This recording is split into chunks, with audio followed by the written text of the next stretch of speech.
বিএনপির চেয়ারপারসন ও সাবেক প্রধানমন্ত্রী খালেদা জিয়ার শারীরিক অবস্থার উন্নতি হয়নি।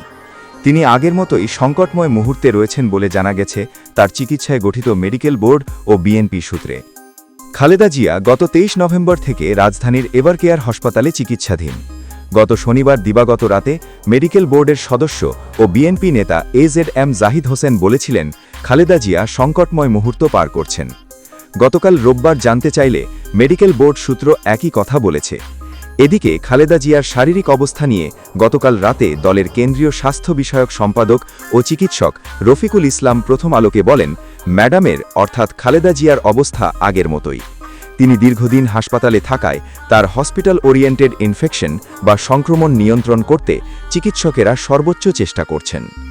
৮০ বছর বয়সী খালেদা জিয়া দীর্ঘদিন ধরে হৃদরোগ, ডায়াবেটিস, আর্থরাইটিস, লিভার সিরোসিস, কিডনির জটিলতা সহ নানা শারীরিক জটিলতায় ভুগছেন। শ্বাসকষ্ট দেখা দিলে গত ২৩ নভেম্বর দ্রুত তাকে এভারকেয়ার হাসপাতালে নেওয়া হয়। মেডিকেল বোর্ডের দেশি বিদেশি চিকিৎসকের তত্ত্বাবধানে সাবেক এই প্রধানমন্ত্রীর চিকিৎসা চলছে। চলতি মাসের শুরুর দিকে খালেদা জিয়াকে চিকিৎসার জন্য বিদেশে নেওয়ার উদ্যোগ নেওয়া হয়েছিল, তবে তার শারীরিক অবস্থা ভালো না থাকায় বিদেশ নেওয়া সম্ভব হয়নি।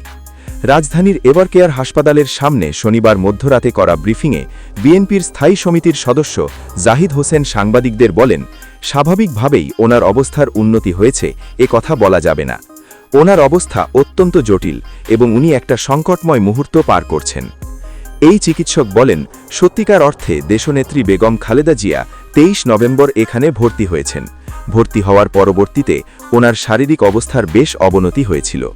তিনি জানান, শারীরিক অবস্থার অবনতির কারণে খালেদা জিয়াকে কেবিন থেকে সিসিইউ অর্থাৎ করোনারি কেয়ার ইউনিটে এবং সেখান থেকে পরে আইসিইউতে নেওয়া হয়। দেশি বিদেশি চিকিৎসকেরা বিএনপির চেয়ারপারসনকে চিকিৎসা দিচ্ছেন উল্লেখ করে চিকিৎসক জাহিদ হোসেন আরও বলেন, খালেদা জিয়ার পুত্রবধূ চিকিৎসক জুবাইদা রহমান তাতে যুক্ত রয়েছেন। এদিকে জুবাইদা রহমান গতকাল রাত ৮টার কিছু পরে খালেদা জিয়াকে দেখতে এভারকেয়ার হাসপাতালে যান। এর কিছুক্ষণ পর যান বিএনপির ভারপ্রাপ্ত চেয়ারম্যান ও খালেদা জিয়ার শাশুড়ি ইকবাল মান্দ বানু। খালেদা জিয়ার বড় বোন সেলিনা ইসলামও গতকাল তাকে দেখতে হাসপাতালে যান।